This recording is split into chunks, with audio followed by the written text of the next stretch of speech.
All right, we're in our first lesson of 4 as we walk through the book of Philippians.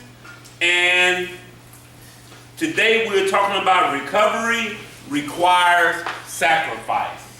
Recovery requires sacrifice.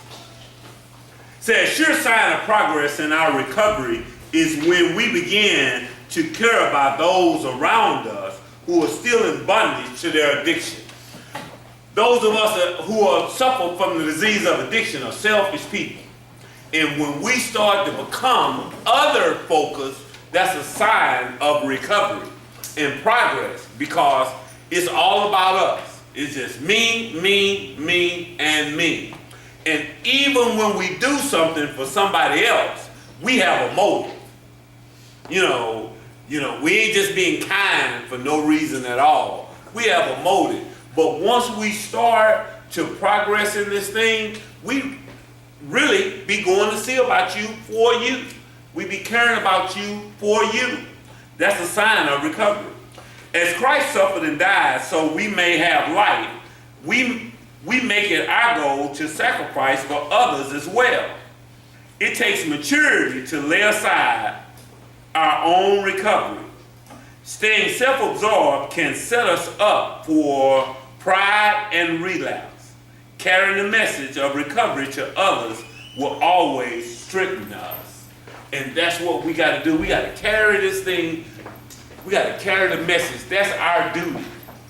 And the Great Commission tells us to go ye therefore and make disciples, right? In the program of recovery, it tells us that our job, our primary purpose is to carry the message. That's our primary purpose, is to carry the message, to go out and help other addicts achieve this thing called sobriety. And that gets us out of us. In the big book of Alcoholics Anonymous, in the chapter Working with Others, it says that when I find myself stuck, the best thing that I can do is to start helping another addict.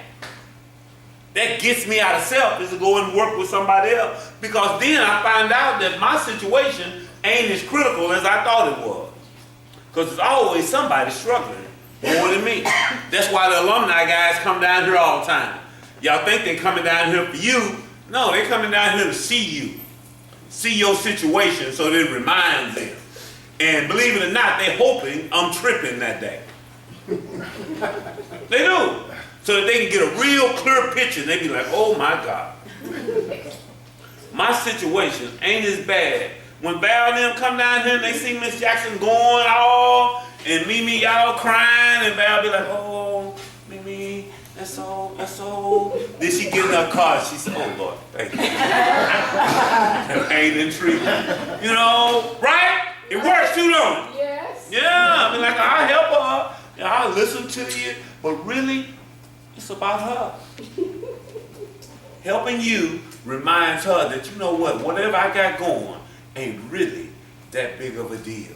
I can work through it because now I got what we call in recovery normal problems rather than the consequences and chaos of addiction. Got normal problems like bills and, plumbing issues, car issues, not where am I going to get my next hit, hope I don't go to jail, hope I don't, all that old stuff, you know what I'm saying. Y'all remember them, right? Yes. Yeah. Not them, just normal problems. Like what I'm going to eat today, that kind of stuff. What's your problem? I got a hankering, trying to figure out what I'm going to eat. It says, all my prayers for you are full of praise to God. When I pray for you, my heart is full of joy. Philippians 1, 3, and 4. Check this out. Our greatest gift to others and ourselves is prayer. It's our greatest gift. It's prayer. We think that when we're down here and doing nothing, as we call it, that we can't help our family. Well, the main thing that you can do for your family is pray for them. That's action, right? So you're not as powerless. You're not doing anything. You can pray for them. Said, being confident of this, that he who began a good work in you will carry it on to completion unto the day of Christ Jesus. That's one of our memorization scriptures. That's Philippians 1 and 6. To be confident in the promises of God, we must do 3 things. This week we looked at promises. I gave the clients 50 scriptures that were biblical promises and told them to pick 4 or 5, and they are supposed to memorize at least one by Monday. And just for giggles, somebody tell me which one they memorized. No, it got to be at least one person memorizing one. Oh, my sister right there. What's yours? The Lord will fight for you if only you sit still. All right. Exodus 14:14. Talk, sister, talk. Psalms 37:4. If you delight in the Lord, He will give you the desires of your heart. All right, at least one brother. Now, one brother knows scripture. Proverbs 3:5-6. Lean not on thy own understanding, in all thy ways acknowledge him, and he shall direct the path. Boy, them brothers so scared that I'm going to call on them. They don't know what to do. Ain't that a shame? Not one brother in here know the word of God. Not one more? No? Theo, no? Yeah. Yeah, I got one. Go! Exodus 14:14. The Lord will fight for me. The only thing I have to do is sit still. Wow. All right.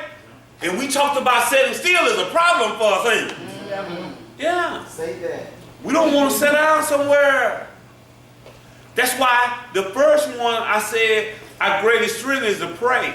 We think our family needs us to leave the treatment center to go out and help them. No, they don't. They need you to sit down here, be still, and pray and work on you. They got this. Come on. This right here is a revelation. You know how they say, a revelation is something new to you? Them people been running it for a while you out there. So it ain't that old that for 6 months I can't help my family. No, it's been 6 months, maybe a year before you got here. They've been doing it anyway. So this ain't going to be the first 6 months where they had to do it. You done became aware of it. You done sobered up, and now you concerned. You're like, oh my God, the bills. Well, the bills been coming every month while you was smoking.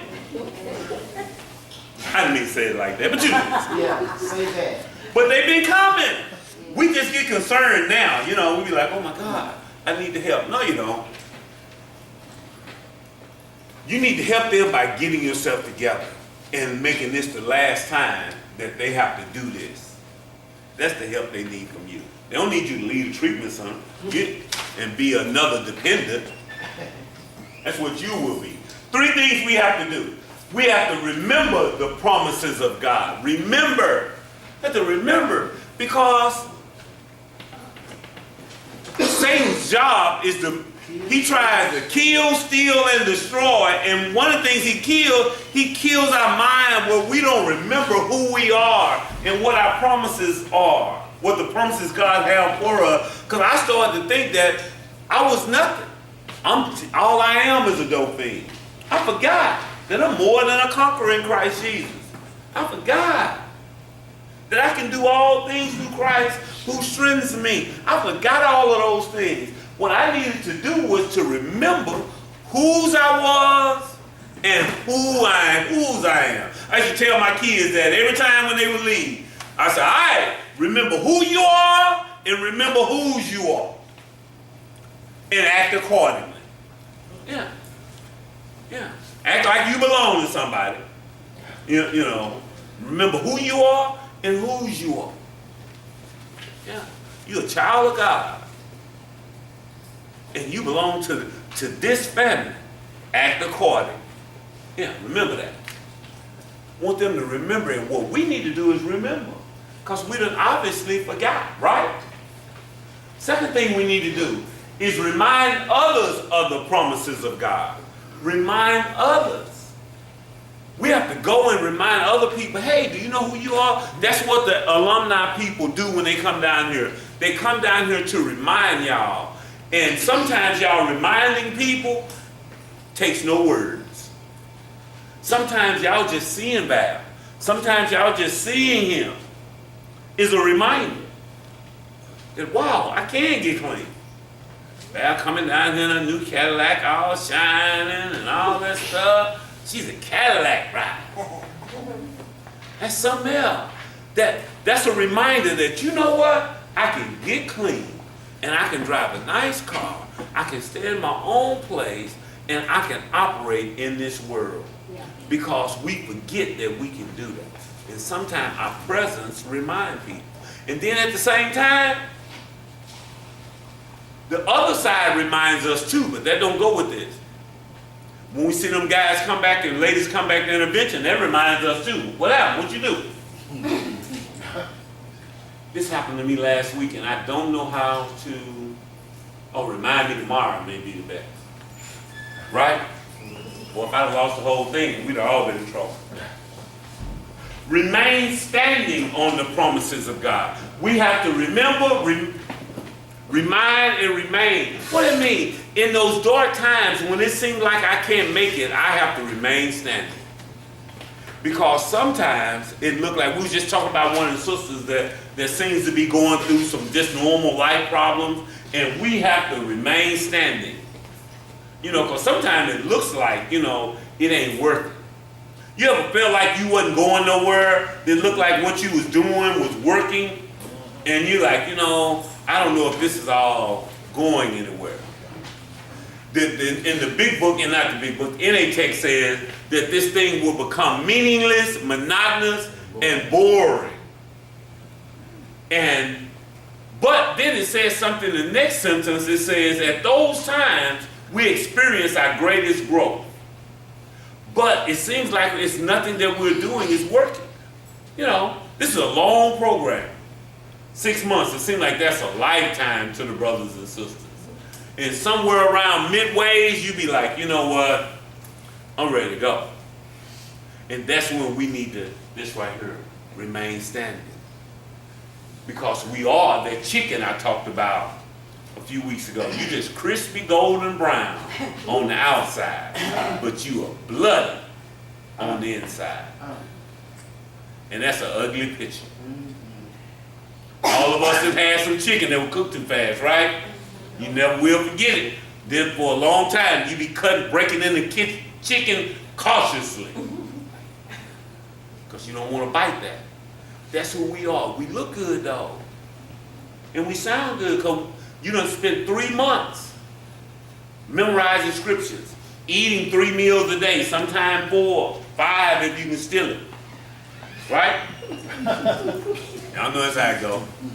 You know, exercising 4 or 5 times a week.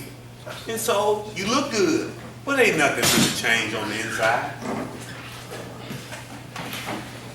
Slogans. Check this out. I love this quote right here. It says, if you don't sacrifice for what you want becomes a sacrifice. All right. You see that? If I don't sacrifice for what I want, then those things that I say I want, they become the sacrifice. Because they leave. I sacrifice those things. Because I didn't sacrifice for those things, is what it's saying. And then I lose them. But the NAAA slogan says you can't keep what you have unless you give it away. If I want to keep this thing called sobriety, I need to give it away. I need to find ways to go out and share. I have to. It ain't just about, we think that I'm just here. Guess what, y'all? All of those things that you want are a bonus. You come here for recovery. The wife, the job, the house, the car, the husband, the kids, those are bonuses. They ain't what you came here for. If you came here to get your relationship back, you came here for the wrong reason. You came here to get clean. The wife come along with it. The kids are a bonus. This is not a place to come that the primary reason for coming is to get your kids back. That's a bonus. They nice, we want them back, right? You know, Yeah, we want our boo back too, right? Or a new one. You know. But if I'm only here for that, I lose that. Because once they come around, I'm through. You're going to have to leave those people anyway. I'm talking about to go to your meetings and do that kind of stuff. Can't be the reason. You're here for clean time. Yeah, that's what you're here for. The strongest evidence of love is sacrifice. The strongest evidence of love is sacrifice. Why is that? Because John 3:16 said that God so loved the world that he gave his only begotten son, right? There you go. That was a sacrifice, right? So if I love, I'll sacrifice. See, we don't really know what love is when we come here. I always tell the brothers, they say, man, I love my wife. I said, no, you don't. No, you don't. Because love don't hurt. You know, Tony Braxton say, love should have brought you home last night. Because us men think that I can love you, but I can disrespect and hurt you, and it don't have nothing to do with my love for you. Women say, no, partner, if you love me, then you would treat me a certain way. Right? Ain't that what y'all say? Right. We get together by ourselves and say that ain't got nothing to do with love. We believe in the baby boy when they walking up them steps. I won't quote it. That's what we think love is. Go back and look at the tape. Like, what did they say? What did he say? What Jody say when he go up them steps? He gave the male definition of love. It didn't work for the brother, but he quoted it, and the men say, "That's it. That's what love is." You done quoted that before, right? I don't even know what he said. He is alive from the pits of hell. Do you know what it is? Yeah. Don't say it. Don't say it. That'll get us all in trouble. But love is sacrificial, y'all. That if I love somebody, I will sacrifice for them. They become more important than my needs. That's what sacrifice is. That, you know, when you have kids, you know, you be like, oh, I got to do stuff for them, take care of them, you know. Love is when I alter what I want for somebody else. That's what love is. One addict helping another is without parallel. It's love. Another one. Question here, are you willing to make the sacrifice? Are you willing to make a sacrifice? Whatever love dictates. That's the thing. See, when I come into any situation with prerequisites of what I will do and what I won't do, then I'm messing up. I have to say, I will do what love dictates. Because sometimes love dictates some crazy stuff. You know, nothing bad, you know, when my kids wanted to play sports, I'm like, okay. Them cheerleading outfits, like $1,500. And I had 2 girls and they both wanted to cheer. I'm like, oh my God. And the people wanted them there 2 or 3 times a week and basically all day on a Saturday. Well, love dictated that I do that and sit out there. Never will forget, my middle daughter, she went out there and cheered 2 or 3 times and said, Daddy, I don't want to cheer no more. It's baby. You like breathing? Yeah, I know that's right. Like, yeah. I said, well, baby, if you want to breathe, we gonna complete this season. Because Dad done spent, I asked you, I looked you in your eyes and I asked you, and you said yes. So we're going to complete, you know, and she made it on through. But $1,500. And she wasn't but like 9 or something. It was the suit, she had to have the shoes, she had to have the pom-poms, the bag, all of that. That's a racket. But that's what love dictated. That was sacrificial. We still got the little pictures. I sent her one the other day. I said, you remember this? She said, yeah, Dad, I remember that. Wow. $1,500. Every time the hand of the fellowship reaches out, I am duty bound to grab it. That means that when somebody is in need of help, I have a duty to help the addict that's suffering. Now, what that don't mean is that I go out and make a 12-step call that puts my life in danger. But if they sincerely wanting to get some help, then I have a duty to help them. That's why y'all family members are here. Y'all are taking another chance to say, you know what? All right, are you for real this time? Yeah.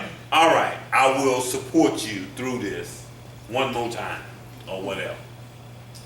That's what that is, right?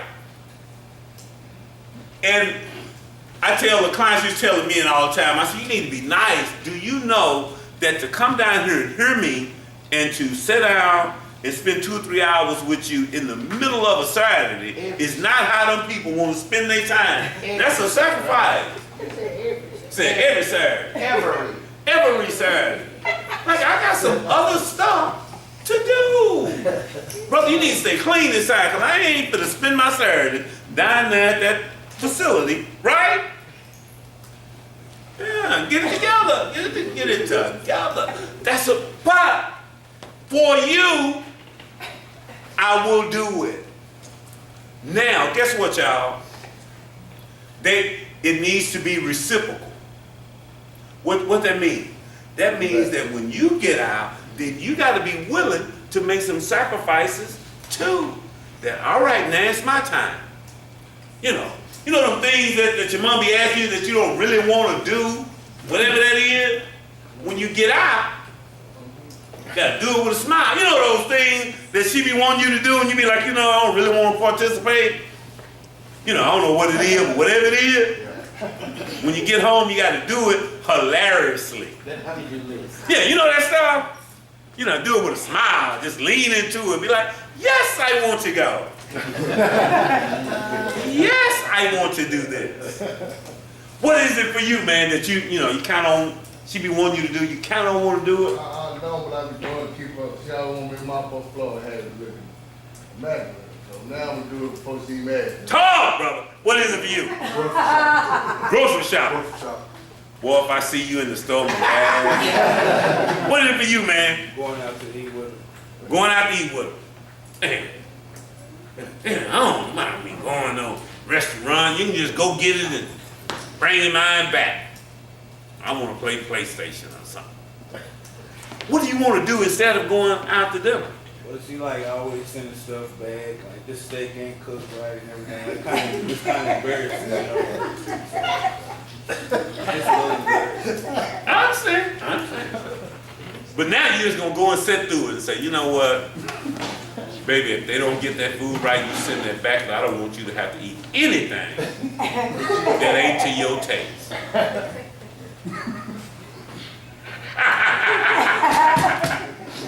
Woo!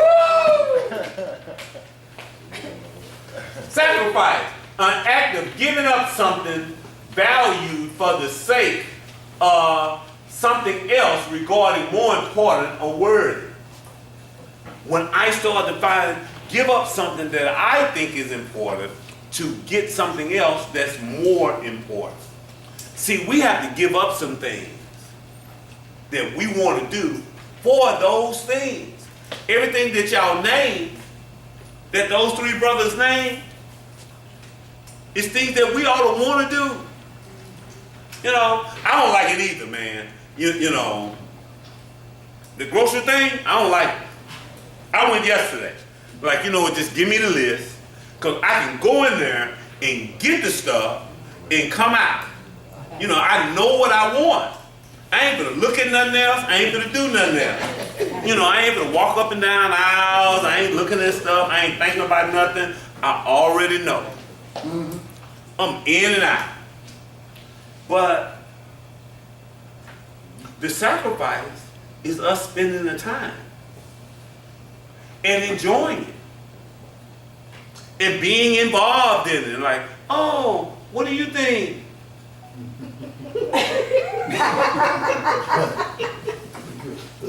And being involved in that and be like, no, I'm not really thinking nothing. You know, don't matter to me. You know, I think we ought to change washing powders. What do you think about going with this?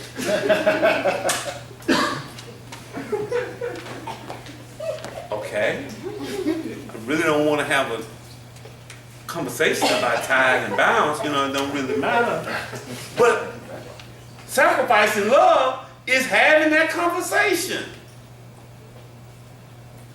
But we want the people to participate in everything that we deem important. You know, let's go and do this. And because it's exciting to me, I think it ought to be exciting to everybody on earth. And that's not necessarily the case. Huh? It says, for I want you to always to see clearly the difference between right and wrong and to be inwardly clean.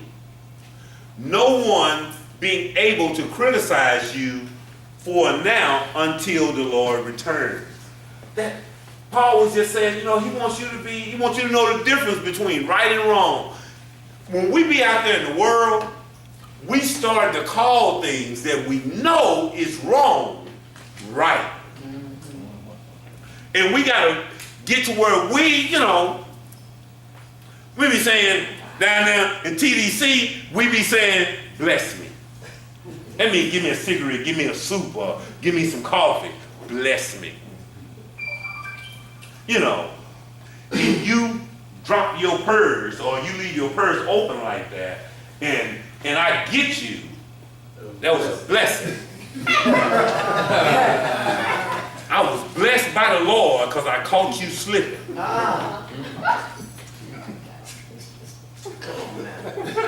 Yes, ma'am. Oh, yes, ma'am. Oh, yes, ma'am. Oh, yes, ma'am. If he got them big rocks over there, oh man, he's serving them up, man. It's a blessing. He got them big ones.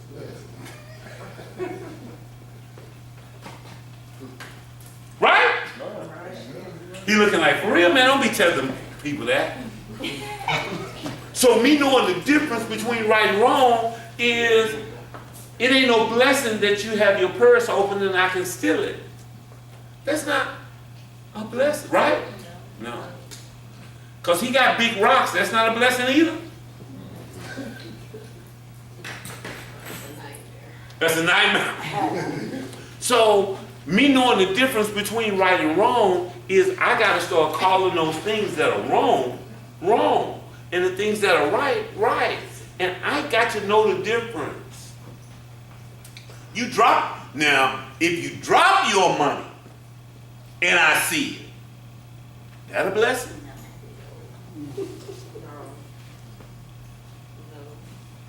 No? Now wait a minute now.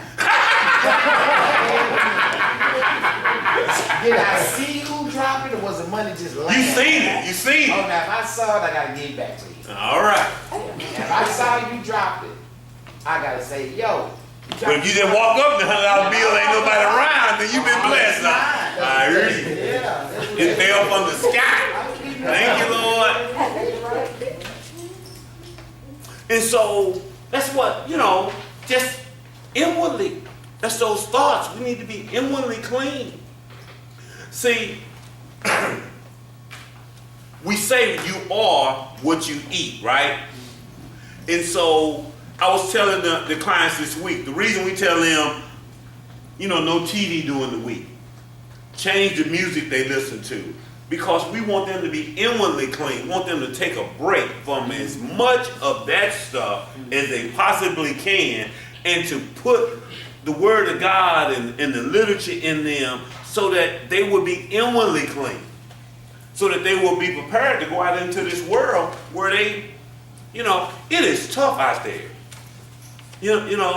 Just seeing stuff and consuming stuff, and you don't have to go out of your way. It's just there. Just stuff. Nothing bad, just stuff that you see, that you got to be on guard against, Shoot.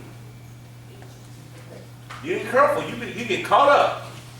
Said we must hold each other accountable to the standards of God in recovery. That's the standard. What the Word of God says and what the program of recovery says. That's the standard that we got to get to, and not our own personal standard. It don't really matter what I